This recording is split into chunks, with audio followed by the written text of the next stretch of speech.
आप सभी का स्वागत है हमारे YouTube चैनल आरडी सर में। तो आज हम स्टार्ट कर रहे हैं एक्सरसाइज 4.1 क्लास 10 की क्वेश्चन जो दूसरा है उसका पहला पार्ट है, उसे हम लगा रहे हैं।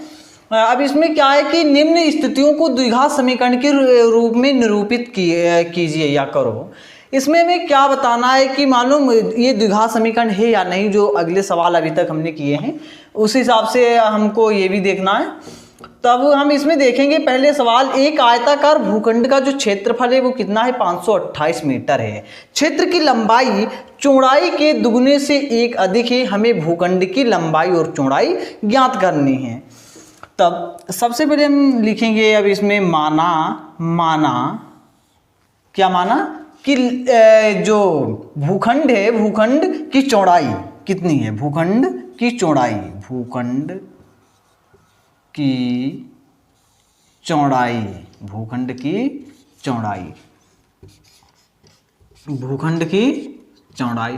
क्या मानी, x मान ली हमने। जब कुछ नहीं मालूम तब x मान ली।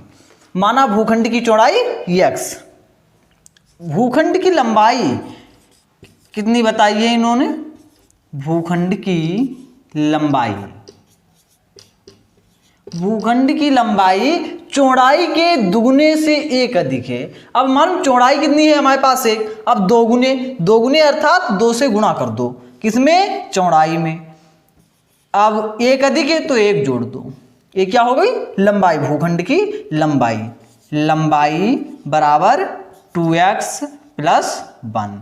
ये क्या है हमारे पास, ये चौड़ाई है, ये क्या है, लंबाई है इसकी, भूखंड की। अब नाउ भूखंड का क्षेत्रफल। अब क्षेत्रफल बराबर क्या होता है कि लंबाई गुणा चौड़ाई। पहले लिख लेते हैं, लंबाई गुणा चौड़ाई बराबर भूखंड का क्षेत्रफल। भूखंड का क्षेत्रफल, लंबाई कितनी है, लंबाई 2x + 1 गुणा चौड़ाई x बराबर भूखंड का क्षेत्रफल कितना दे रखा, 528। क्या हो गया, 2x की मल्टीप्लाई x के साथ हुई 2x² प्लस x बराबर 528, 2x² प्लस x माइनस 528 बराबर 0। ये क्या है, ये द्विघात समीकरण है। लिख दो, अतः या द्विघात समीकरण है, अतः या द्विघात समीकरण है। अब हम स्टार्ट करें एक्सरसाइज 4.1 का दूसरा सवाल। जो क्वेश्चन दूसरा है, तो क्वेश्चन दूसरे का दूसरा सवाल क्या है कि दो क्रमागत धनात्मक पूर्णांकों का गुणनफल 306 है। हमें पूर्णांकों को ज्ञात करना है। अब हमें पूर्णांकों को ज्ञात करना है, उनका जो गुणनफल है कितना है, 306 है। तो माना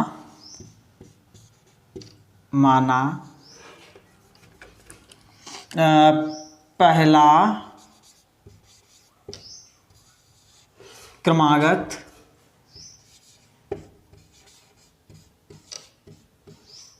धनात्मक पूर्णांक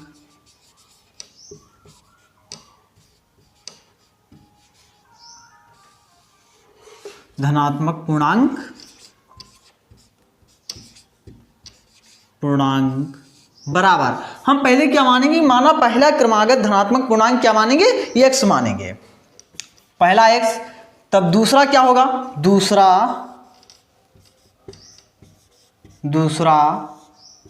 क्रमागत धनात्मक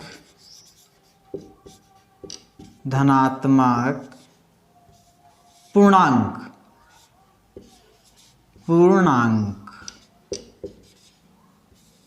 बराबर क्या हो जाएगा, x + 1। अब इन दोनों का जो पहला और दूसरा जो क्रमागत धनात्मक पूर्णांक है, इनका गुणनफल कितना दे रखा है, 306। तब हम लिखेंगे नाउ पहला कितना दे रखा है, x गुणे x + 1 बराबर कितना दे रखा है 306। अब x की मल्टीप्लाई x के साथ हुई, इसकी पहले इसके साथ हुई, फिर किसके साथ 1 के साथ हुई, तब x के साथ हुई x स्क्वायर प्लस x बराबर 306, x square plus x minus 306 बराबर 0। अब नीचे लिख दो, अतः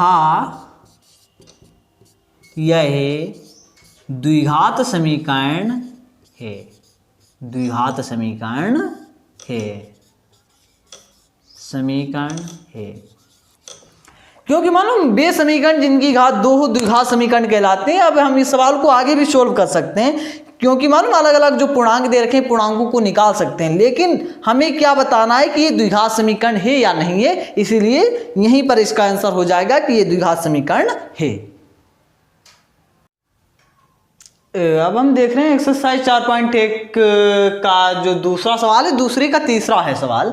क्या है कि रोहन की माँ उससे 26 वर्ष बड़ी है, उनकी आयु वर्षों में का गुणनफल अब से 3 वर्ष पश्चात 360 हो जाएगा। हमें रोहन की वर्तमान आयु ज्ञात करनी है। हमें क्या ज्ञात करनी है कि रोहन की वर्तमान आयु कितनी है। माना रोहन की आयु, माना रोहन की वर्तमान आयु, माना रोहन की वर्तमान आयु, माना रोहन की वर्तमान आयु कितनी हो जाएगी x। हम क्या मानेंगे x मानेंगे, x मान ली। माना रोहन की वर्तमान आयु x वर्ष है। अब माँ की आयु क्या है कि माँ उससे जो है वो 26 वर्ष बड़ी है। देन तब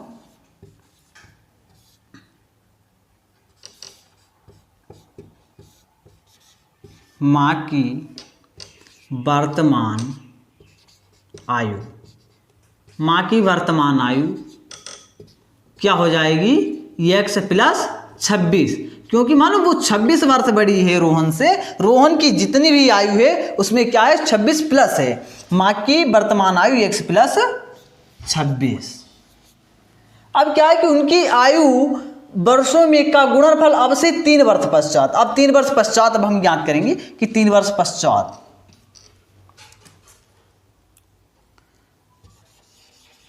तीन वर्ष पश्चात, 3 वर्ष पश्चात क्या होगा। 3 वर्ष पश्चात रोहन की आयु कितनी हो जाएगी।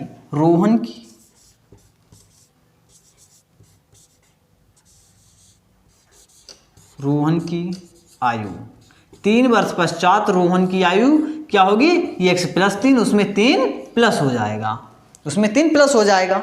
अब माँ की कितनी हो जाएगी, माँ की आयु में भी 3 प्लस हो जाएगा। रोहन की आयु x प्लस 3, माँ की आयु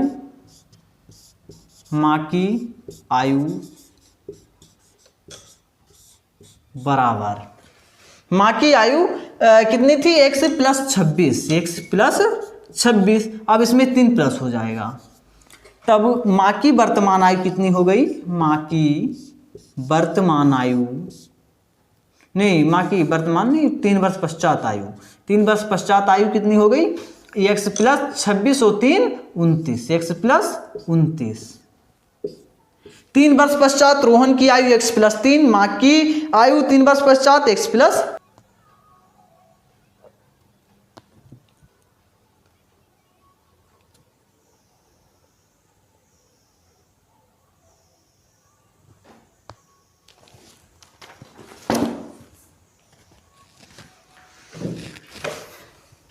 अब क्या है कि मालूम 3 वर्ष पश्चात रोहन की आयु x प्लस 3 और माँ की आयु x प्लस 29 हो गई। अब इसका जो गुणनफल है वो कितना है 360, लिख दो x प्लस 3 गुणे x प्लस 29 बराबर 360। इधर देखो, अब इसी तरीके से x की मल्टीप्लाई पहले x के साथ हुई तब क्या हो गया ये x स्क्वायर हो गया। अब x की मल्टीप्लाई 29 के साथ हुई, 29x प्लस 3 की मल्टीप्लाई x के साथ 3x और 3 की 29 के साथ हुई, कितना हो गया 87 बराबर कितना बचा इधर 360 इधर नीचे लिख रहे हैं प्लस 87 बराबर 360। अब क्या हुआ कि एक्स स्क्वायर प्लस 29 और 3 जुड़ जाएंगे, कितना हो गया 29 और 3 32 एक्स, 29 3 32 एक्स बराबर 360 माइनस 87, जो 87 है वो इधर आ गए, इससे घट जाएंगे, कितना बचा एक्स स्क्वायर प्लस 32 एक्स, कितने बचे 360 में से 87 घटाओ 273, x square plus 32 x minus 273 बराबर इधर नीचे लिखो x square plus 32 x minus 273 बराबर 0। अतः यह द्विघात समीकरण है, अतः यह द्विघात समीकरण है, द्विघात समीकरण है, द्विघात समीकरण है। अब इस सवाल को मान इसे आगे भी ये सोल्व हो जाएगा, लेकिन हमें यहीं तक इसे बताना है कि द्विघात समीकरण एक रेलगाड़ी 480 किलोमीटर की दूरी समान चाल से तय करती है। यदि इसकी चाल 8 किलोमीटर प्रति घंटा कम होती तो ये दूरी को तय करने में 3 घंटे अधिक लेती। हमें रेलगाड़ी की चाल ज्ञात करनी है। अब इस सवाल को हम हल करेंगे। तो अब हम सबसे पहले क्या लिखेंगे कि माना रेलगाड़ी की चाल, माना रेलगाड़ी की चाल क्या मानेंगे, माना रेलगाड़ी की चाल बराबर x, माना रेलगाड़ी की चाल बराबर x किलोमीटर प्रति घंटा, x किलोमीटर प्रति घंटा, जो मतलब 1 किलोमीटर है और h हावर्स घंटा है। अब क्या है कि यदि इसकी चाल, अब इसमें जो दूरी है, दूरी मेरे पास दे रखी है, दूरी कितनी दे रखी है, दूरी पहले दूरी नोट कर लो, दूरी 480 किलोमीटर, दूरी कितनी है 480 किलोमीटर। अब इसका जो सूत्र होता है, सूत्र क्या होता है, सूत्र नोट करो, समय निकालने का, समय बराबर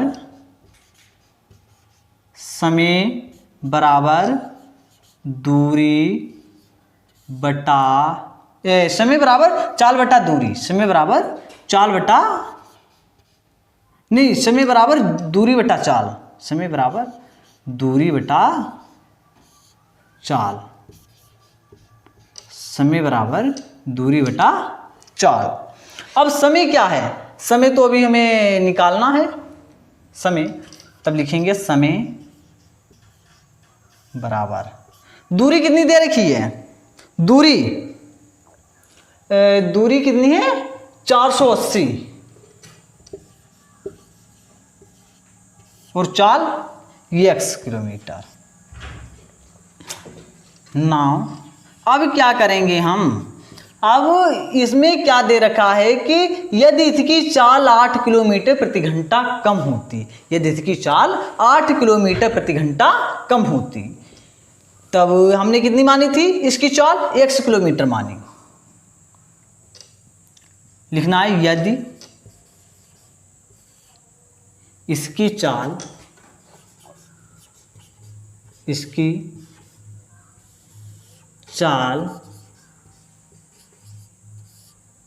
8 किलोमीटर प्रति घंटा कम होती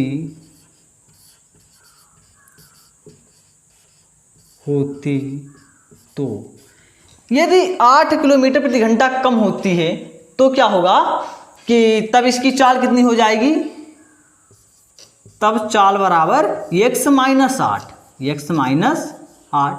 अब समय क्या हो जाएगा, देन तब समय हो जाएगा, समय बराबर जो दूरी होगी, दूरी तो उतनी रहेगी 480, 480। और जो चाल होगी, चाल क्या हो जाएगी, इधर x थी, अब इधर क्या हो जाएगी 8, x माइनस 8। इतना सवाल नोट कर लो, इसे फिर साफ कर। अब उतना सवाल नोट करने के बाद आगे अब सवाल देखो। अब आगे 480 बटा x माइनस 8 बराबर 480 बटा x प्लस 3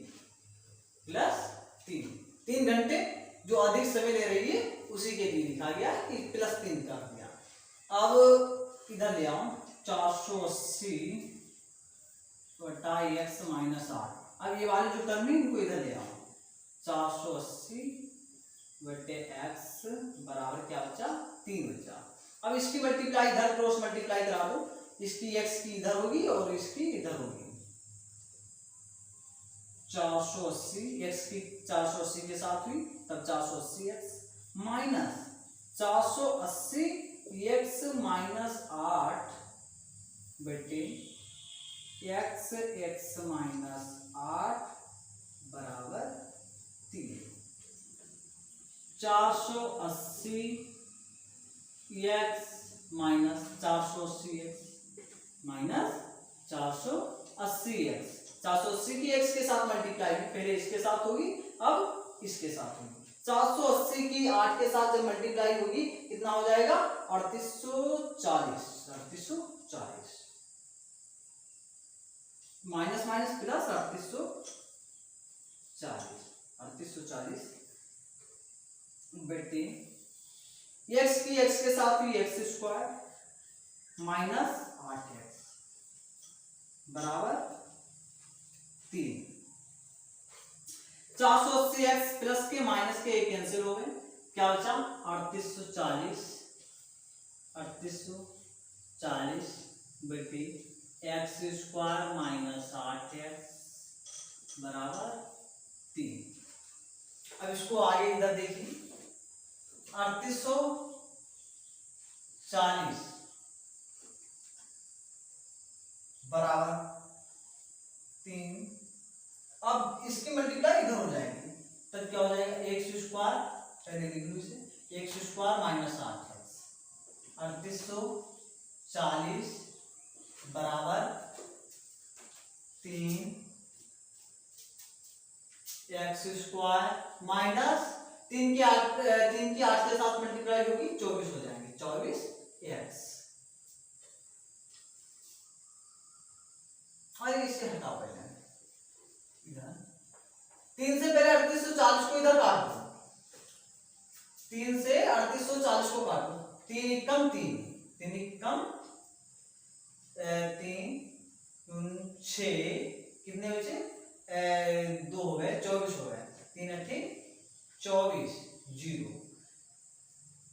क्या बचा 1280 बराबर x square minus 8x, x square minus 8x। 1280 इधर ले आओ, इसकी तरफ x square minus 8x minus के 1280 बराबर 0। अतः या द्विघात समीकरण है, अतः या द्विघात समीकरण है,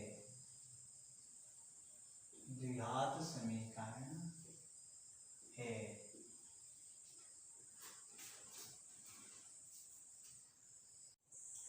अब हम शुरू कर रहे हैं एक्सरसाइज 4.1 के दूसरे का 5वां सवाल।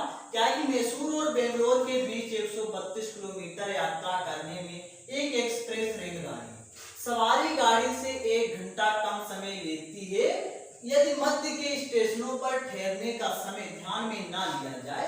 यदि एक्सप्रेस रेलगाड़ी की औसत चाल सवारी गाड़ी की औसत चाल से 11 किलोमीटर प्रति घंटा अधिक हो तो हमें एक्सप्रेस रेलगाड़ी की औसत चाल ज्ञात करनी है। तो देखिए, अब माना सवारी गाड़ी की चाल, सवारी गाड़ी की चाल, माना सवारी गाड़ी की चाल बराबर x किलोमीटर प्रति घंटा। सवारी गाड़ी की जो चाल है वो 1 किलोमीटर प्रति घंटा है। दूरी कितनी दे रखी है? 132 किलोमीटर। दूरी 132 किलोमीटर। दूरी नोट करो, दूरी बराबर 132 किलोमीटर। अब क्या है? सूत्र नोट करो। सूत्र क्या होता है? समय बराबर दूरी बटा चाल। समय बराबर दूरी बटा चाल। तब क्या हो गया कि इधर नोट करो, समय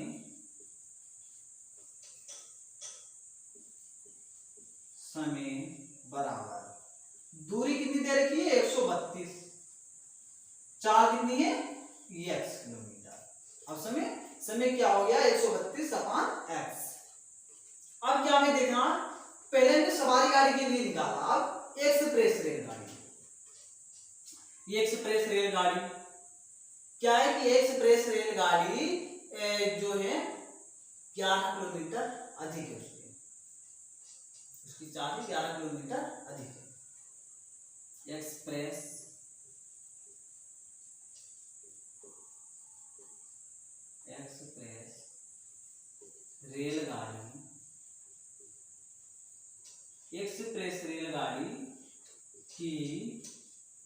एक्सप्रेस रेलगाड़ी की जो चाल है कि चाल क्या है कि सवारी गाड़ी से कितना अधिक है?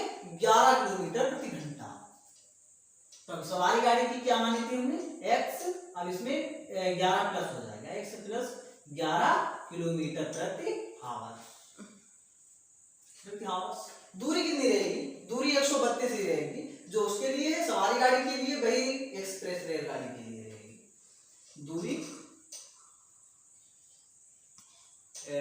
दूरी कितनी रहेगी? 132। समय क्या हो जाएगा? समय बराबर दूरी बटा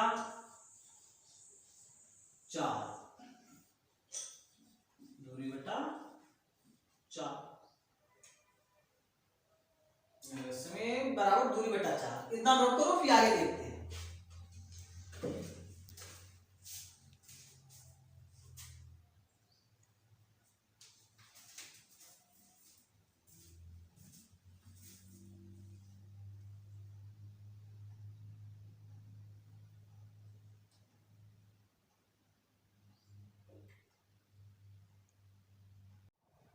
अब सवाल उतना नोट करने के बाद आगे सवाल देखिए कि समय बराबर दूरी बटा चाल। उतना सवाल नोट कर लेना। अब आगे देखो कि समय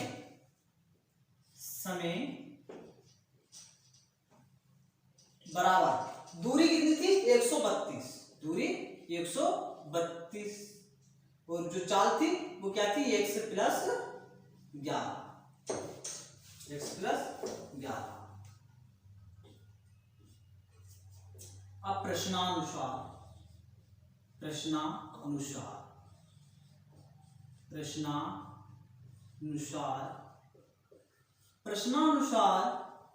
क्या है कि एक्सप्रेस रेलगाड़ी की जो औसत चाल है, सवारी गाड़ी की औसत चाल से 11 किलोमीटर प्रति घंटा अधिक हो, तो हमें एक्सप्रेस रेलगाड़ी की औसत चाल ज्ञात करनी है। पहले ऊपर क्या कहा गया है कि सवारी गाड़ी से 1 घंटा कम समय लेती है। एक्सप्रेस रेलगाड़ी जो है वो सवारी गाड़ी से 1 घंटा कम समय लेती है। प्रश्नानुसार एक्सप्रेस रेलगाड़ी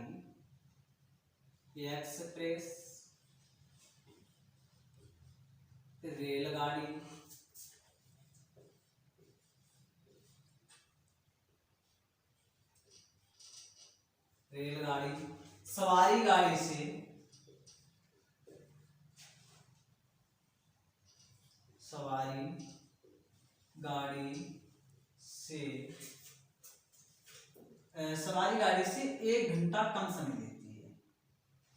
1 घंटा कम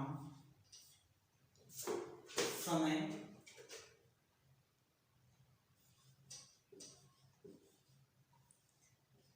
लेती है, तो कि यदि एक्सप्रेस रेलगाड़ी सवारी गाड़ी से 1 घंटा कम समय लेती है तब 132 अपान x माइनस, अब इससे 1 घट जाएगा सवारी गाड़ी के समय से जो इसका है एक्सप्रेस रेलगाड़ी का समय घट जाएगा। 132 का x प्लस 11 बराबर 1। अब इसकी मल्टीप्लाई, अब इसमें क्रॉस मल्टीप्लाई हो जाएगी, इसकी मल्टीप्लाई इसके साथ, इसकी मल्टीप्लाई इसके साथ। 132 x प्लस 11 माइनस 132 x अपान x प्लस 11 बराबर 1। 132 की x के साथ करोगे तो क्या हो जाएगा, 132x प्लस 132 की 11 के साथ करोगे तो क्या हो जाएगा, 1452 माइनस 132x अपान x की x के साथ होगी तब x स्क्वायर प्लस 11x बराबर 1। अब इस सवाल को इधर देखो,